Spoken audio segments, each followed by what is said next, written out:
Olá, estamos aqui mais uma vez para o nosso podcast. E hoje entrevistaremos Leonardo, um grande especialista na economia do Brasil e do mundo. Olá, Leonardo. Olá, Renato, tudo bem? É uma grande alegria estar aqui com vocês neste momento. Que bom tê-lo aqui conosco. A primeira pergunta chega de uma querida ouvinte nossa que diz: o que ocorre no planeta e na sociedade em relação à economia nos dias atuais? Pois bem, Renato, nós percebemos que existe na sociedade diversos problemas, sendo eles ambientais, sociais e econômicos financeiros. E geralmente esses problemas são causados por conta do uso dos recursos. O aumento da população gera esses problemas, pois os recursos que nós temos no nosso planeta são limitados. E o problema é que esses recursos são utilizados geralmente para uma minoria no planeta, não são utilizados para a maioria da população. É o que acontece, os ricos se tornam mais ricos, que é um efeito bola de neve que a gente chama, e os pobres se tornam mais pobres. Para você ter uma ideia, 1% do planeta tem mais recursos do que os outros 99%.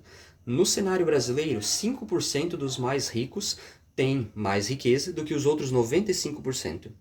E o pior ainda, o planeta está sendo destruído para uma minoria pouco produtiva, ou seja, essa minoria que está utilizando esses recursos, ela não produz aquilo que deveria produzir para abastecer o planeta. E esses recursos, eles não devem servir para isso, eles devem servir para o bem-estar das pessoas. Por isso que é importante a gente compreender, então, quem são aqueles que se apropriam desses recursos.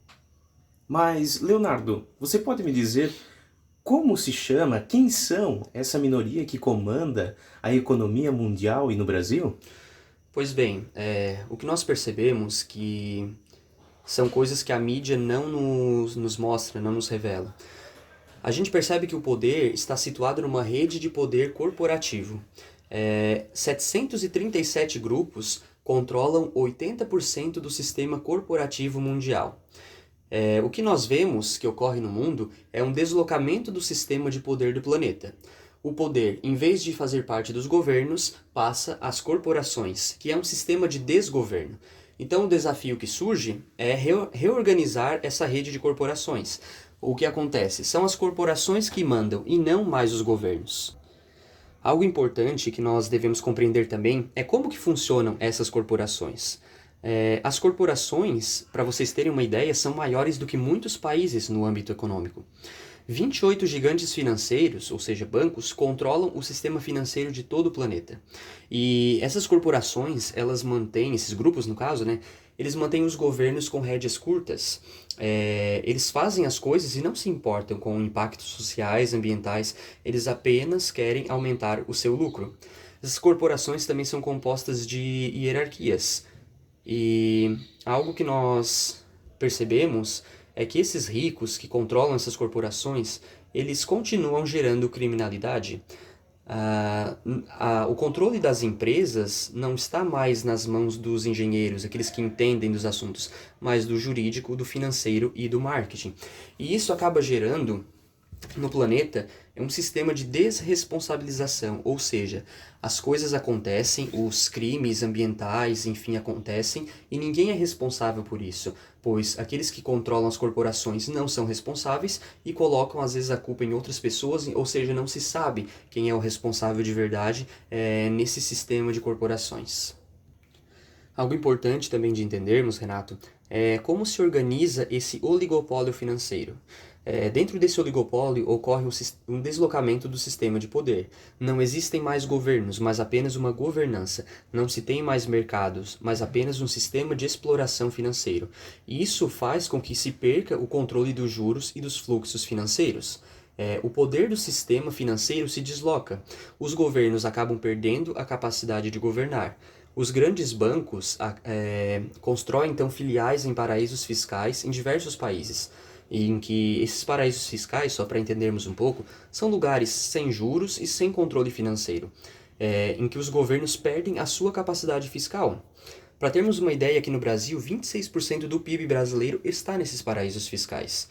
Então, a finança, ela se globalizou e não temos, então, um governo mundial. Empresas grandes também não pagam impostos dentro desse sistema de oligopólio financeiro. Então, os juros aumentam, esse dinheiro fica nos paraísos fiscais, ou seja, sem nenhuma fiscalização, e o poder que era para ser dos governos acaba se perdendo e acaba indo para as corporações, ou seja, a democracia que deveria ser exercida pelo povo não é mais exercida de forma autêntica, porque o povo muitas vezes acha que está exercendo a democracia, mas apenas elege governos que serão governados pelas corporações que estão acima de todo esse sistema.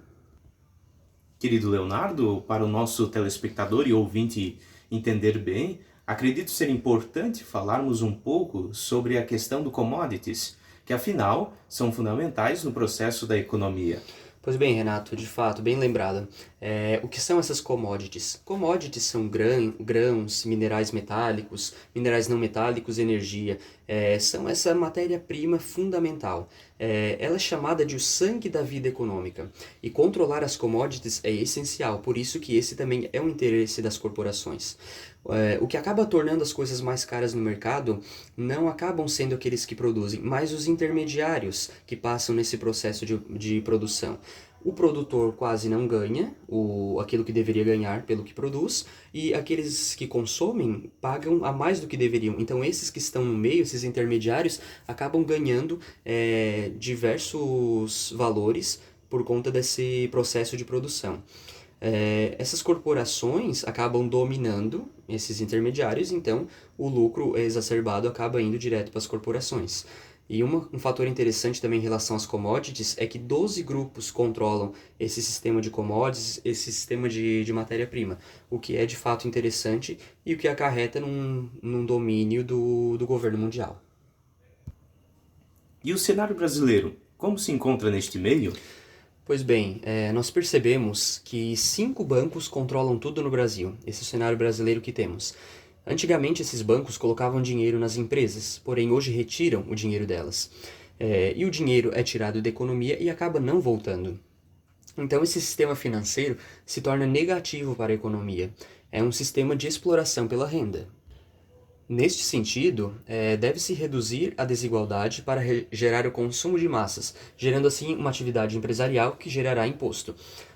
Os governos obedecem os mercados em vez do cidadão por conta da apropriação do poder das corporações. E isso acaba gerando o agravamento da exploração e também o endividamento das pessoas, das empresas e do próprio Estado. Algo também de extrema importância no Brasil que precisamos entender são os 4 pontos importantes da economia brasileira, que são as exportações, o segundo ponto, o consumo das famílias, que acaba sendo travado também pelo sistema de crédito, o terceiro ponto, a atividade empresarial, e o quarto ponto, a atividade do Estado. Então são pontos importantes para a economia brasileira. Então, em relação à economia brasileira são esses pontos, e aqui então nós apresentamos diversos fatores sobre o mundo, sobre o Brasil. Tudo isso que eu aqui apresentei estão pautados também nas aulas, no livro do professor Dalbor, que é apresentado a nós, um grande especialista nesse assunto, que nos faz compreender de maneira melhor, nos faz tomar consciência daquilo que precisamos entender nesse cenário mundial brasileiro, para que não sejamos também pessoas hipócritas, pessoas que não entendem as coisas que ocorrem por trás, as coisas que nós não percebemos, que as mídias muitas vezes não mostram. Então é isso, Renato, fico por aqui, um grande abraço a você e a todos aqueles que nos acompanharam. Obrigado, Leonardo, por sua participação. Leonardo, que é um grande economista brasileiro e que esteve conosco aqui em nosso podcast. A você, caro ouvinte e telespectador, um forte abraço e até a próxima edição.